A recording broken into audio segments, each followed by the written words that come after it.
million new soldiers to prepare for a war with Trump.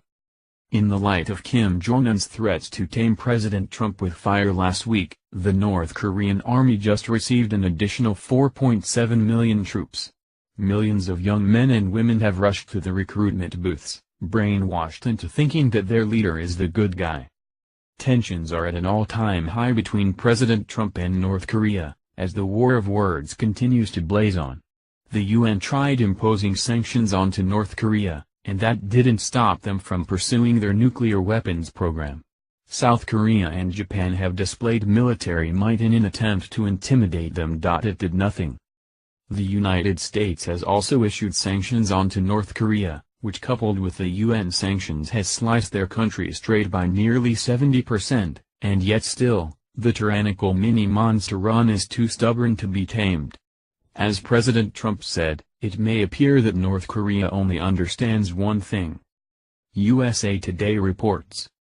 North Korea claims that 4.7 million of its citizens have volunteered to join or re-enlist in the military since leader Kim Jong-un threatened to tame President Trump with fire last week, North Korean state media reported.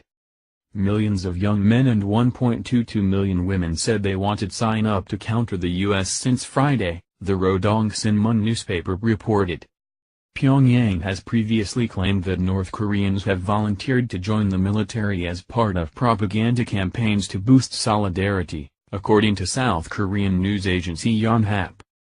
China, Pyongyang's most important ally, on Thursday ordered North Korean companies in the country and joint ventures with Chinese firms to close within 120 days of the passing of the latest round of UN sanctions on September 12. The United Nations Security Council also voted unanimously to ban North Korean textile exports, and to severely cut down on fuel supplies following their sixth nuclear test. Again, despite these massive sanctions, North Korean officials seem 100% convicted on starting a third world war. Fortunately, Mad Dog Mattis is Trump's right-hand man for military strategy, and the retired four-star general is not one to be trifled with. Silence His Consent previously reported that the Secretary of Defense has expressed his desire to resolve things diplomatically, but he has also noted that if no solution can be met, North Korea will be met with the full might of the U.S. military.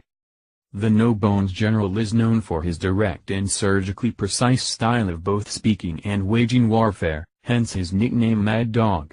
So when he just issued this statement about our willingness to go to war with North Korea, he certainly lived up to his reputation. Mattis emphasized that while America would certainly rather deal with Kim Jong-un diplomatically, either through UN sanctions or other methods, we are by no means putting military action off the table.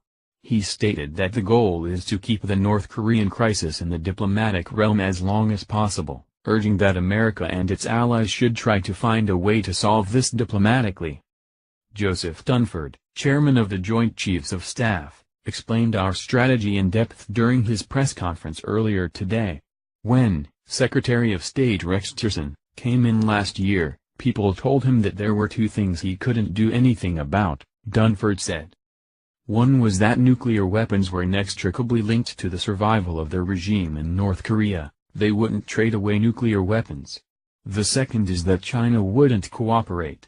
Secretary Tillerson is testing those two assumptions because the alternatives are dire. He added that America has been pressuring North Korea to denuclearize, and that we've been working very closely with the Chinese. He also noted that Secretary Tillerson has been relentless in dealing with the Chinese over the past few months, to get them to cooperate. As tensions rise and tempers rage on, many Americans are concerned that North Korea could end up causing the largest war of the 21st century. China, Russia, Japan, and South Korea all have something to win, or lose, if North Korea does in fact start a third world war, but one thing is for certain, if UNGs decide to attack U.S. territory.